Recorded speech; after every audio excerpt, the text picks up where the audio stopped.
G'day everyone and welcome back to the channel. Welcome to this FIFA 23 Arsenal career mode.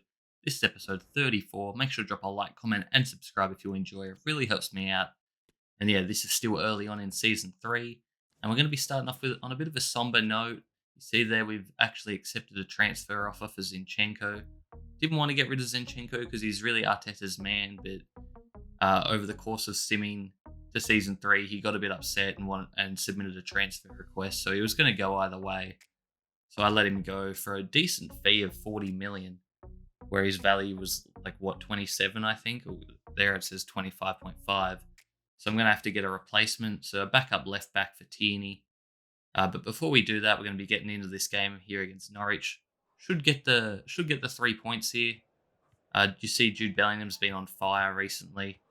No real surprise there. I mean, he's an absolute gun and he's rated 89, I think, at the moment. He's 21, 22 years of age, so that's just insane. But yeah, coming up against Norwich, should get the 3 points. Shouldn't be any real problems here, but we are away, so that can be a bit harder. But you see there, Martinelli gets us off on the right foot there, where the keeper made a bit of an error, it looked like. I don't know. Seems like once I've started playing this career mode, the keepers have gone back into being ridiculously dumb sometimes, like that as well. You see they equalised there, and I'm not sure what Ramsdale was doing there, but it looked ridiculous. So hopefully that'll get fixed soon. But, FIFA gonna FIFA. But here, Norwich now look to take the lead, and they do, who's that? Silver, I think, gets it near post past Ramsdale. So another disappointing goal conceded, and now we have to come from behind. And Jesus gets in behind, and he hits another one past the keeper, and we make it 2-0 now. And with just over half an hour to play, Tierney's running down the wing. We find Martinelli, who finds his Brazilian teammate, and Jesus again. Jesus scores again to put us back in front, 3-2. Our front three, looking good. Hopefully Saka can start getting some touches, because I feel like he hasn't been really pulling his weight lately. But they have a late opportunity there, but Ramsdale comes up big and makes a save, and we hold on to get the 3 points. I feel like we did deserve it. 11 shots to 6. XG was also in our favour by a lot. But yeah, Norwich made us work for it, that's for sure. You see some other results from around the ground. But I think I'm going to go with this young American, Sergio Dest, as our backup. I'm going to play him as backup left back, but he can play right back as well as a wide midfield player. But I feel like he was possibly linked in the past. And just to give our young right winger Musa, an American teammate as well, I'm going to bring him in. He's not really going to play that much, but I feel like I had to get a replacement for Zinchenko, and so I've gone with Sergio Dest. Probably could have gone with someone else, but I felt like for the value, and he's still so young, so we won't really mind being a backup to Tierney, that was the way to go. And now getting back into the Premier League, going to be going up against Aston Villa at home this time. Again, should be collecting 3 points, but I mean, I can say that every game with this Arsenal squad that we have. And after winning the Premier League in Season 1 and just missing out in Season 2, we should be winning almost every game to get the Premier League trophy. But you see that Gabriel, I thought, made a good challenge or good interception to clear the ball, and then they've somehow given a penalty and a yellow card to Gabriel.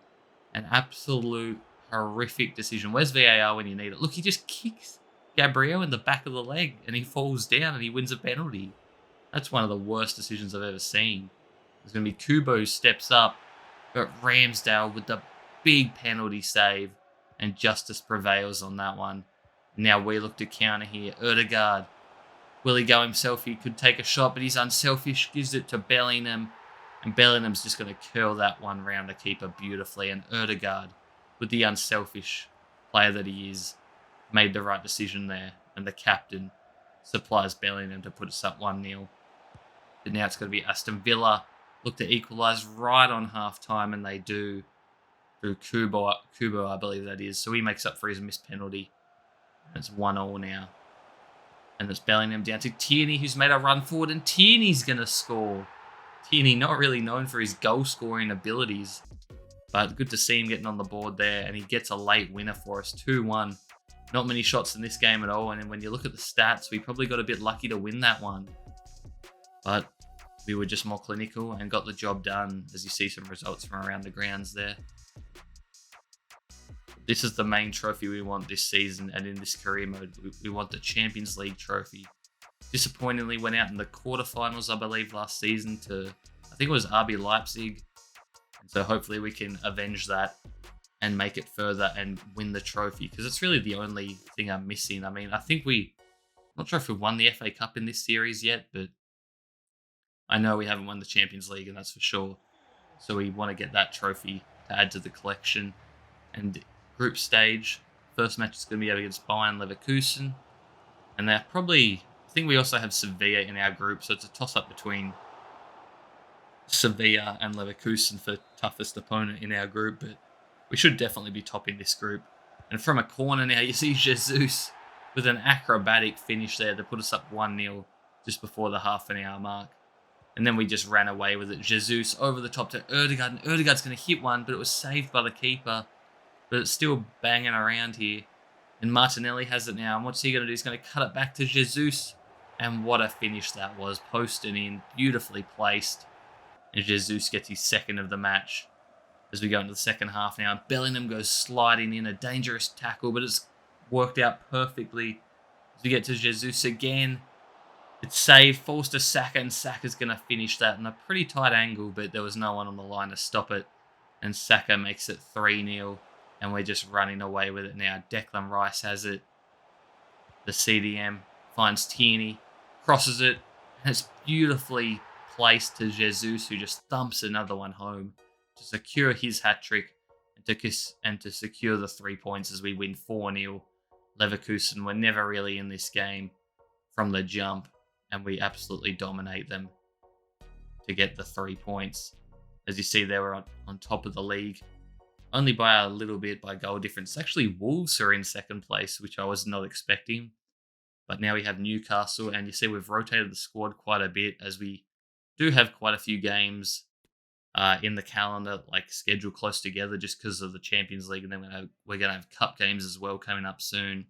So I decided to rotate my squad and just to try to keep as many players happy as I could, because for some reason they get real upset when they don't play for a few games, even though when you sign them, you basically say they're not going to be playing that much. But decided to rotate the squad.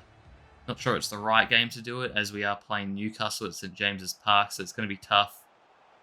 But hopefully we can get the job done. And the first half was a real stalemate. Nothing really happened, so we go into the break 0-0. And we get into the second half now. We find Jesus, and Jesus is still in form, and he's going to score here to put us up 1-0. And it's going to be Gvardiol, gives it away in a dangerous area. And I think that's Bernardo Silva, actually, they got from City. And he gets it to St. Maximum, and St. Maximum's going to score. I believe they also have Gundogan as well, so they've been buying a few Man City players themselves. And they've made a 1-0, and they look to take the lead here, but we get a great block there. Not sure who that was, but Erdegaard sends his defender to the shops there and plays a great ball to Saka, who finds Jesus. And Jesus is going to wait for the perfect run of Martinelli, and they work that beautifully, and Martinelli gets a late goal to hopefully give us the win here. But Newcastle are going to have a chance. It's going to be Thuram, and Thuram shoots, but Ramsdale makes the save, and that'll be it as we get another late goal there to secure the win. 10 shots to 5, though. Definitely had the better of this game, as the stats show. And that beautiful goal between Jesus to Martinelli was beautiful, and we secure the 3 points. And that's going to be the last game of the episode, guys. So as I said before, make sure to drop a like, comment, and subscribe. In the next episode, we're going to be starting the Carabao Cup, and we have a very tough fixture against Chelsea in the early stages of that. And then we have Brighton, as you see, along with another Champions League game. But yeah, thanks for watching, guys, and I'll see you in the next one. Peace.